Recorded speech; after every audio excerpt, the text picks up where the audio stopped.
Hola, mi nombre es David Martínez Malda y estás por ver un booktube del libro Piensa como Nelson Mandela. Piensa como Nelson Mandela fue escrito por Daniel Smith. Cuenta con 222 páginas y lo leí en aproximadamente un mes, poco más, poco menos. Este libro yo decidí comprarlo porque un día estaba en la Gonville buscando un libro para matemáticas de ciencias, y cuando pasé el pasillo de las biografías, simplemente con ver Nelson Mandela en grande me llamó mucho la atención. Leí la portada, leí la contraportada y vaya, decidí comprarlo. Tenía un número de páginas buenas, el precio era accesible y me lo llevé a casa. Cuando llegué a casa me di cuenta que en realidad no había comprado el libro de mate, ni siquiera lo había buscado. Entonces tuve que regresar solo. Bueno, Piensa con Nelson Mandela es un libro, pues más o menos la biografía de Nelson Mandela. Comienza como Nelson Mandela desde pequeño era muy inteligente, era como un niño pródigo. Y era muy bueno en las calificaciones, en la escuela, etc. Él desde pequeño era muy bueno en el inglés y sabía debatir perfectamente en el idioma inglés. A sus escasos 10, 11, 12 años era de los mejores hablando el inglés en su pueblo. Explican cómo él decidió ampliar su ámbito de estudios y salió de su pueblo a experimentar diferentes tipos de estudios a lugares más buenos, se podría decir. Cuando entró a esas diferentes escuelas, universidades, prepas, se dio cuenta de cómo el gobierno abiertamente hacia los demás. Entonces decidió unirse a un tipo guerrilleros revolucionarios contra el gobierno, por así decirlo, entre comillas. Y de ahí en más, en el libro solo suceden guerrillas, las cuales participa Nelson Mandela, hasta que lo meten a la cárcel por 27 años de su vida. En esos 27 años, Nelson se puso muy pensativo en la cárcel y decidió buscar su meta, cuál era su objetivo en la vida.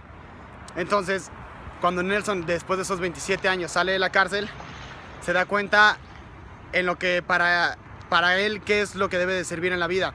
Y en efecto, llega a ser presidente y logra cambiar al mundo como todos tenían esperado. Ahora, mi opinión en lo personal, a la gente que no le gusta la historia, o sea, de fechas y esas cosas, no compren el libro. Es un libro en algunos capítulos muy buenos, pero son escasos, unos 5 o 7 capítulos. Y en la mayoría de los capítulos, que son otros 10, 13 capítulos, son muy aburridos, muy lentos, los cuales no valen mucho la pena. Ahora, si te interesa mucho la vida de Nelson Mandela, claro, debes de comprarlos. Yo eso hice, porque el nombre.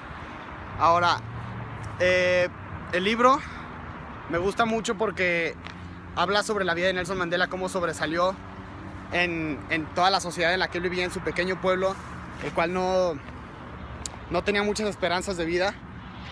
Y bueno, en los comentarios de la persona, el autor Daniel Smith, comenta cómo el mero 5 de diciembre que él estaba escribiendo el libro, terminando de escribir el libro, se para de su escritorio, se va por una taza de té, prende la radio en su estudio, y cuando regresa con su taza de té, el comentarista en las noticias de la radio está explicando cómo Nelson Mandela había fallecido en ese momento. Y fue algo muy irónico para él, porque él, al estar escribiendo la biografía de Nelson Mandela, casualmente se muere el día en el que está terminando el libro. Fue algo muy trágico para él, pero igual lo terminó y escribió más del libro en pasado que en presente, como lo estaba escribiendo antes. Y bueno, ahora un par de fragmentos y frases que me gustaron mucho del libro fueron: encuentra tu causa, jamás luches sin una meta, puras palabras y nada de acción, inspira mediante el ejemplo, selecciona a tus amigos con sabiduría, domina la fama, la valentía no es la ausencia de miedo, sino la disposición a confrontarlo, y confía en la juventud. Este libro me dejó mucho en qué pensar. Cada día, cada vez que leía un capítulo nuevo y encontraba una parte interesante, me ponía a pensar mucho. Y bueno, eso es todo. Gracias.